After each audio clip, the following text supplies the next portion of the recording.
Daddy, her baby is freezing. How a CEO and his little daughter saved a homeless mother. Ethan Caldwell adjusted his navy wool coat as he stepped out of the glass doors of Bennett and Company Enterprises, the December wind biting at his face. At 43, he had transformed the company from a struggling tech startup into a global powerhouse. Yet, for all his success, the chill that touched his heart wasn't from the weather. Beside him skipped his 7-year-old daughter, Sophie, her red scarf trailing behind her like a banner. Her laughter rang bright against the winter air as she stuck out her tongue to catch snowflakes. "Daddy," she said between giggles, "remember what you promised, Mommy?" The words hit Ethan like a memory wrapped in pain and love. 8 months earlier, his wife Lydia had passed away after a long battle with cancer. Just days before she died, she had taken his hand and whispered, "Help someone who needs it more than we do. Teach Sophie that giving is the truest form of wealth." Ethan took Sophie's small mittened hand. "I remember, sweetheart," he said softly. "We just haven't found the right person yet." That person was about to find them. As they crossed Willow Park on their way to a nearby bakery, Sophie suddenly stopped. "Daddy, look," she whispered, pointing toward a snow-dusted bench beneath the pine trees.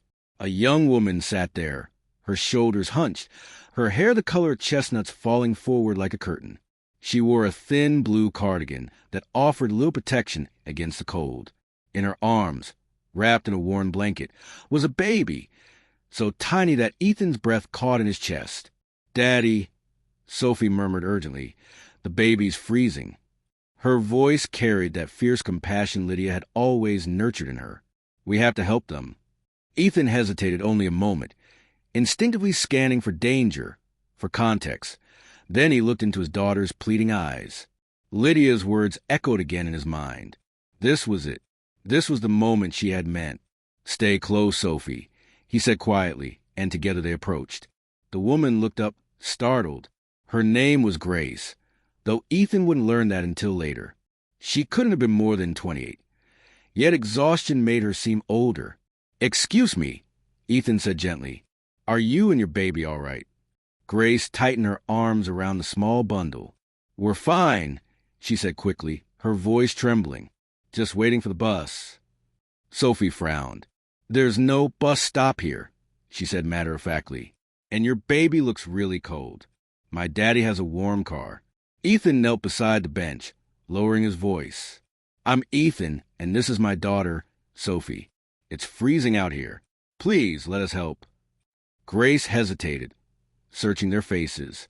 She saw no judgment, no pity, only kindness. "I'm Grace," she said finally, "and this is Ella. She's 2 weeks old." "She's so little," Sophie whispered in awe. "Daddy, we have to help them like Mommy would want us to." Ethan swallowed hard. Lydia felt suddenly very close, as if the snowflakes themselves carried her presence. "There's a women's shelter not far from here," he said. "Would you let us take you there?" Grace's eyes filled with tears. "I called them this morning. They're full until after New Year's." Ethan exhaled slowly. "Then we'll find something else."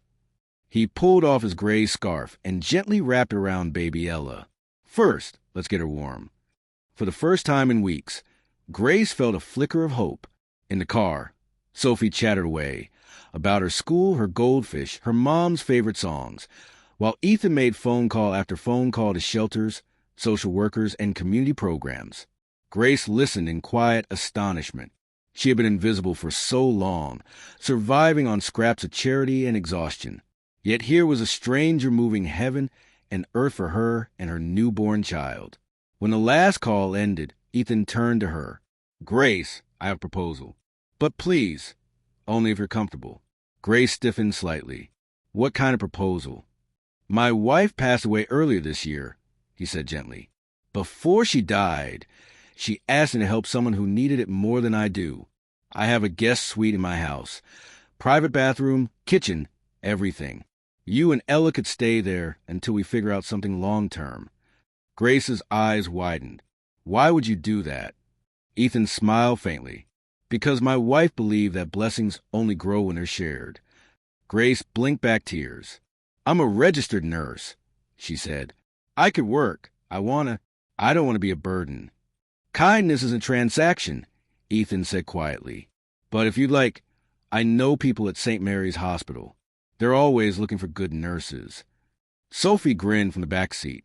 And you could teach me how to take care of babies. I've always wanted to learn. Grace couldn't help laughing. I'm still learning myself. A week later, Grace and Ella were settled into Ethan's guest suite. The warmth of the home, the smell of coffee in the morning, the soft murmur of bedtime stories, the faint music from the piano Lydia used to play, wrapped around them like a healing blanket. Ethan had arranged an interview for Grace at the hospital, and they'd offered her a position immediately.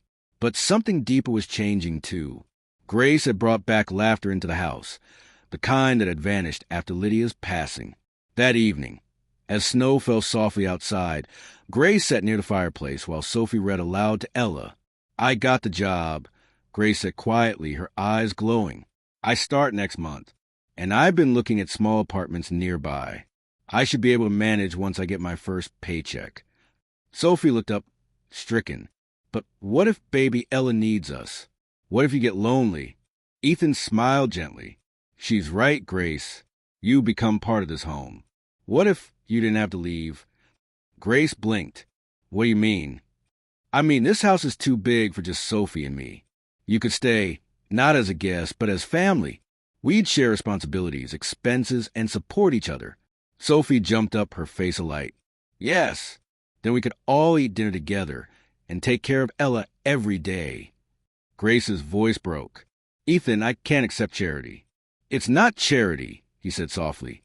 It's what my wife wanted for us, to keep her promise alive by helping others. Family isn't always about blood. It's about choosing to stand together. Grace looked around, the warm light of the fireplace. Sophie cuddling Ella, the steady kindness in Ethan's eyes. Tears filled her own. Are you sure? She whispered. Sophie answered without hesitation. Mommy always said families are people who choose to love each other, no matter what. And in that moment, as snow blanketed the city in quiet beauty, Grace realized she had found something more than shelter. She had found a home built not of stone and wood, but of promises kept, kindness shared, and love freely given. Baby Ella gurgled softly in Sophie's arms, and Grace knew her daughter would grow up understanding what Lydia had taught them all, that sometimes the coldest nights lead us straight to the warmest hearts.